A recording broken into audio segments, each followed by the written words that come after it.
بسم اللہ الرحمن الرحیم۔ نصیحت ابراہیم، ابراہیم علیہ السلام کی نصیحت۔ وکان ابراہیم یقول لوالدہ، اور ابراہیم علیہ السلام اپنے والد سے کہتے تھے، یا ابی، اے میرے ابو جان، لماذا تعبد هذه الاصنام، آپ کس لیے ان بتوں کی عبادت کرتے ہیں؟ ویا ابی، اور اے میرے ابو جان، لماذا تسجد لهذه الاصنام، اور آپ کیوں ان بتوں کا سجدہ کرتے ہیں؟ ویا ابی، اور اے میرے ابو جان، لماذا تسأل هذه الاصنام، آپ کیوں ان بتوں سے مانگتے ہیں؟ ان هذه الاصنام، بے شک یہ بت، لا تتکلم ولا تسمع، نہ تو بول سکتے ہیں اور نہ سن سکتے ہیں۔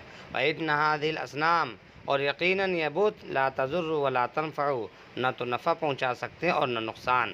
وَلِأَيِّ شَيْءٍ تَدْعُو لَهَا الطَّعَامَ وَالشَّرَابَ، اور کس لیے آپ ان بتوں کے سامنے کھانا اور پانی رکھتے ہیں؟ وَإِنَّ هَذِهِ الْأَصْنَامَ يَا أَبِي لَا تَأْكُلُ وَلَا تَشْرَبُ، اور بے شک یہ بت، اے میرے ابو جان، نہ کھاتے ہیں اور نہ پیتے ہیں۔